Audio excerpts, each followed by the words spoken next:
Hello, everybody. Jacquie Edwards here. Happy Wednesday, I think it is today. I really have no idea. It's already been a crazy week and it's only Wednesday. I'm just sitting in my car again, so you can probably see stuff driving by. I'm just heading to the post office. We're just sending some new rent-to-rent contracts to the owner for signatures. So some of those 6 properties that we took over in March, the first one is coming on to a rent-to-rent next month, so we're having the owner sign. There's actually 2, so one's coming on as a rent-to-rent in July and one in August, so just sending the contracts through to the owners for signature, so that's quite good.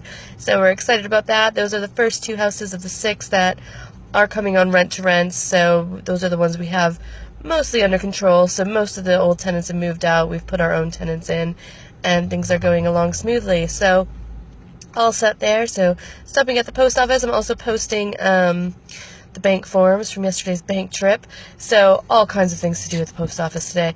And then I'm actually popping down to Swindon to the houses that we own there, because what's happening, the gas meters need changing apparently to the new specifications.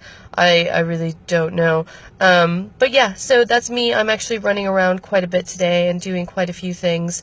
So I wanted to take the second to talk about passive income, because I know that's what a lot of people talk about when they start doing property investing, or most different kinds of businesses, or a few, maybe not most of them, but there are a few other different kinds of businesses where people are all about the passive income, and I want to be passive. And it's a great thought, and there are totally ways that you can be very, very, very passive, but I would say in most businesses, there's always going to be some element of you having to step in and do something, whether, especially in the beginning.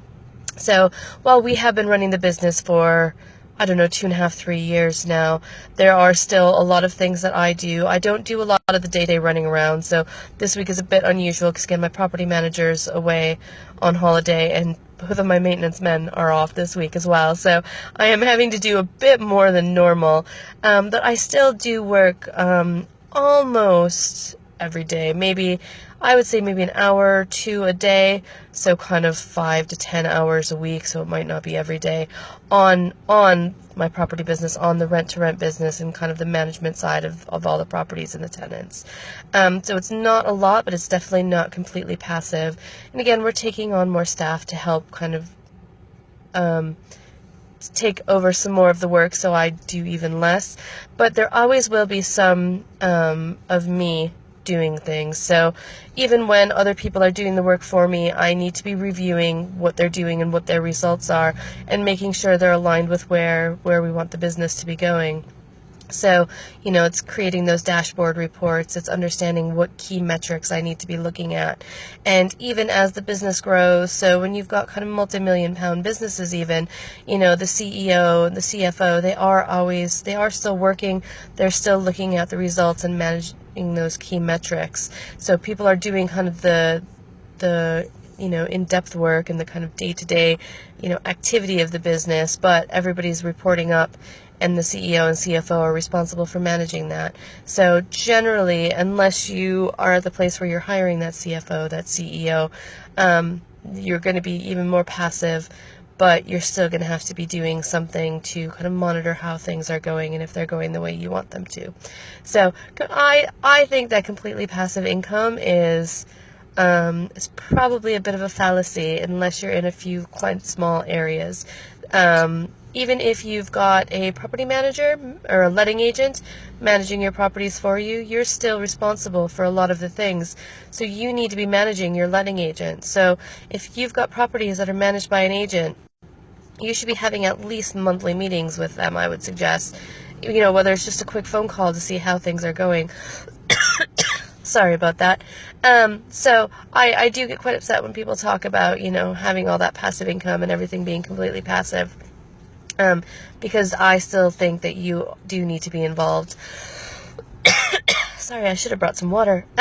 Anyways, so keep that in mind as you're building your business, and how much time do you want to spend on it? How can you set things up so that you can pull yourself out of the business as much as possible, and only do the things that you enjoy to do? So I do some of the admin stuff. Again, I'm passing a lot of that over, but some of it is quite easy for me to do, like the bookkeeping side of things, and I don't mind it because I have an accounting background, so I don't mind getting into the details and being able to look at some of that stuff. I don't mind doing some of the marketing, decorating and dressing rooms. That side of things is kind of fun for me.